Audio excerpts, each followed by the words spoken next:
आज का ये दिन यहोवा ने बनाया है, तो आओ मिलकर हम खुशियाँ मनाए। आओ, तो आओ मिलकर हम सब नाचें। तो आओ मिलकर हम सब गाएं। धन्यवाद हो, धन्यवाद हो, धन्यवाद हो तेरा। धन्यवाद हो, धन्यवाद हो, मैं हूं तेरा। आज के दिन good morning, praise the Lord. दिन की शुरुआत परमेश्वर के अद्भुत वचन के साथ। मैं पास्टर राजकुमार एक बार फिर से आप सब प्रियजनों का इस प्रातःकालीन वचन मनन में स्वागत करता हूं। और जैसा इस गीत में हमने गाया, आज का दिन यहोवा ने बनाया है और हम इसमें आनंदित होंगे। एक बार मुस्कुराइए ना और कहिए प्रभु को, हाँ प्रभु, आपने आज का दिन मुझे दिया, जीवित रखा, स्वस्थ रखा, मैं आनंदित हूं और आपके सम्मुख में आनंद मनाऊंगा, आनंद मनाऊंगी। आज मैं आपका ध्यान पहला कुरिन्थियों की पुस्तक उसका 15 अध्याय उसके 19 वचन की ओर लाना चाहूंगा। Book of first Corinthians chapter 15 verse 19। यदि हम केवल इसी जीवन में मसीह से आशा रखते हैं तो हम सब मनुष्यों से अधिक अभागे हैं। संत पौलुस यीशु मसीह के पुनरुत्थान के बारे में बड़े विस्तार से बताने के बाद यीशु कहता है कि जब हमें यह मालूम है कि मसीह यीशु मरे हुओं में से जी उठे हैं और वो पहला फल बने हैं पुनरुत्थान का, और जो उस पर विश्वास करते हैं वो भी उस पुनरुत्थान को प्राप्त करेंगे। यानी मृत्यु उनके लिए जो प्रभु पर विश्वास करते हैं अंत नहीं है, लेकिन वो एक नए युग की शुरुआत है। तो पौलुस कहता है जब ये तुम्हें मालूम है, तो अगर तुम्हारा ध्यान केवल इसी संसार में है और मसीह यीशु से केवल इसी जीवन में आशा रखते हैं, तो हम और मनुष्यों से अधिक अभागे हैं। वाह! देखिए, ये हमें समझना बहुत जरूरी है। आज जिसको हम आत्मिकता कहते हैं, जिसको हम स्पिरिचुअलिज्म हम जिसे मानते हैं, अधिकतर लोगों का उद्देश्य उसके पीछे यही होता है कि इस संसार में वो ठीक ढंग से रहें, शांति प्रिय ढंग से रहें, उनके सारे काम अच्छे से होते रहें और आर्थिक बातों की तंगी ना हो, बीमार ना हो, सुख चैन शांति के साथ चलते रहें और ये जीवन समाप्त कर दें। ऐसा सोचना गलत नहीं है, उसके लिए प्रार्थना करना भी गलत नहीं है, लेकिन पौलुस का कहने का अर्थ क्या है कि यदि हम केवल इसी जीवन में मसीह से आशा रखते हैं तो हम अभागे हैं। एक विश्वासी को जो प्रभु यीशु पर भरोसा करता है, उसे यह जानना चाहिए कि जब उसने प्रभु पर विश्वास किया तो परमेश्वर ने उसे अपनी संतान होने का हक दे दिया। यानी वो स्वर्ग में पैदा हो गया, परमेश्वर की संतान बन गया और वो परमेश्वर के साथ हमेशा हमेशा रहने के लिए स्वर्ग की संतान बना है। तो उसका उद्देश्य इस संसार में ही रहना ना हो, परंतु उस अनंतकालीन जीवन बिताए उस परमेश्वर के साथ, वो उसका उद्देश्य होना चाहिए।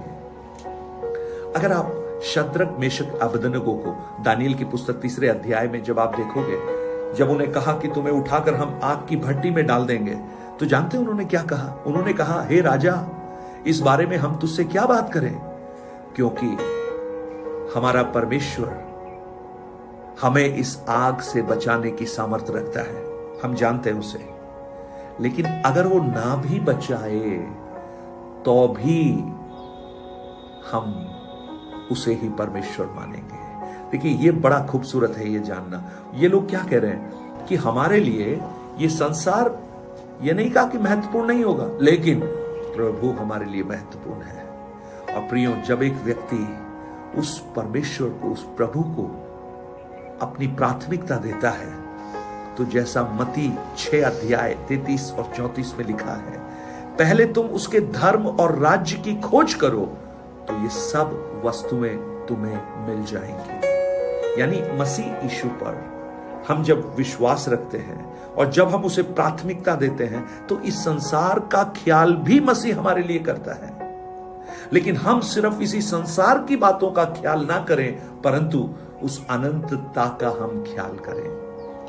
प्रभु यीशु जब इस संसार में थे, वो मानव जाति को पापों से उद्धार देकर अनंतकालीन जीवन देने के लिए आए।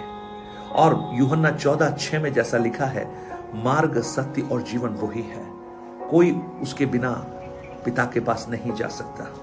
सो उन्होंने उस अनंत जीवन का रास्ता हमें बताया सिर्फ नहीं, वो खुद रास्ता बना। लेकिन आप देखिएगा, उनका जो महान उद्देश्य था अनंत जीवन, लेकिन इस संसार की परिस्थितियों से जब लोग गुजर रहे थे, उनकी तत्कालिक आवश्यकताओं को भी यीशु ने पूरा किया। मरकुस 6 अध्याय में, मरकुस 8 अध्याय में जो 5,000 और 4,000 की भीड़ थी, उनको यीशु ने खाना खिलाया। यूहन्ना 2 अध्याय में एक शादी का घर जो बड़ी दुख की अवस्था से गुजर रहा था, वहां पर दाखरस बनाकर उनकी घटी को पूरा किया। एक विधवा, उस विधवा जब अपने बेटे की मृत्यु के बाद बहुत दुखी थी, जब उसे कब्रिस्तान की ओर ले जा रहे थे, उस नाइन के द्वार पर यीशु उससे मिले, उसके आंसुओं को देखा, उस बेटे को उसने वापस जीवित किया, उसके दुख को देखा। लाजर को 4 दिन के बाद ठीक किया। एक जन्म का अंधा व्यक्ति जो अंधकार में पड़ा था, यीशु ने उसे ठीक किया। एक लंगड़ा भिखारी बर्तमाई जो अंधा था, यीशु ने उसकी आंखों को ठीक किया। मरकुस 2 में एक लंगड़ा व्यक्ति, लंगड़ा वो लकवे का मारा हुआ, यीशु ने उसे भी चंगाई दी। यानी इस संसार की आवश्यकताओं के लिए भी यीशु ने कार्य किया। और यीशु ने यह भी कहा कि आकाश के पक्षियों को देखो, जो ना बोते हैं, ना काटते हैं, ना खत्तों में बटोरते हैं, तो भी तुम्हारा स्वर्गीय पिता उनको खिलाता है। यानी वो तुम्हें भी खिलाने में सक्षम है। इस संसार की आवश्यकताओं को भी वो पूर्ति करता है, लेकिन उसका प्राथमिक उद्देश्य संसार की आवश्यकताओं को पूर्ति करना नहीं था। प्राथमिक उद्देश्य हमें पाप के उस बंधन से आजाद कराकर स्वर्ग ले जाने का था। इसलिए यीशु ने कहा, यदि तेरी एक आंख तुझे ठोकर खिलाए तो आंख को निकाल दे, यदि हाथ तुझे ठोकर खिलाए हाथ को हटा दे। यानी स्वर्ग राज्य प्राथमिकता था। आज पौलुस क्या कहता है, यदि हम केवल इसी जीवन में मसीह से आशा रखते हैं तो हम सब मनुष्यों से अधिक अभागे हैं। प्रियो, आज आत्मिकता का अर्थ शायद लोग यही जानते हैं कि हमें यहां पर सब कुछ मिल जाए, लेकिन मैं आपको बताऊं, एक विश्वासी के आत्मिकता का अर्थ क्या है। यहां पर अगर कुछ ना भी मिले तो हमें अनंत जीवन मिल जाए, और जब हम अनंत जीवन की प्राथमिकता में आगे बढ़ेंगे, यहां का सब कुछ भी प्रभु हमें देना प्रारंभ करेगा। क्योंकि वचन कहता है, जिसने उसकी ओर देखा उसका मुंह उसने कभी लज्जित होने नहीं दिया। जवान सिंहों को घटी हो सकती है, लेकिन यहोवा के खोजियों को किसी भली वस्तु की घटी नहीं होती है। दाऊद कहता है, यहोवा मेरा चरवाहा है, मुझे कोई घटी नहीं होगी।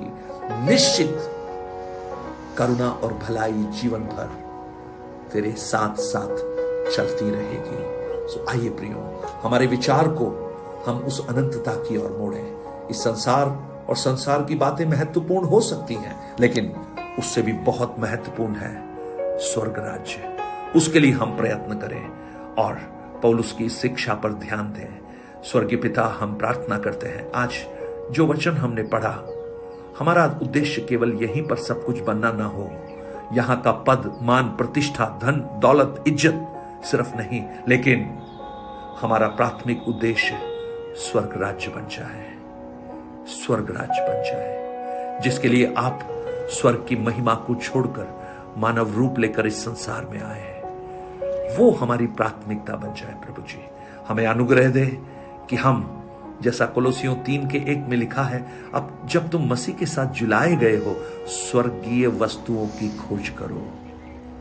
धन्यवाद प्रभु, आज इन वचनों को सुनने वाले हर एक के मन में आपका अनुग्रह और आशीष को प्रकट कर, यीशु के नाम से मांगते हैं, amen amen. God bless. Eternity के पर्सपेक्टिव में, उस अनंतकालीन जीवन की उस आशा में हम आगे बढ़े। आज के आपके हर काम प्रभु आपको अनुग्रह दे, यीशु के नाम से, आमेन। God bless you. 9829037837 पर आप अपने प्रार्थना निवेदन गवाहियों को हमसे शेयर कीजिए। Have a blessed day.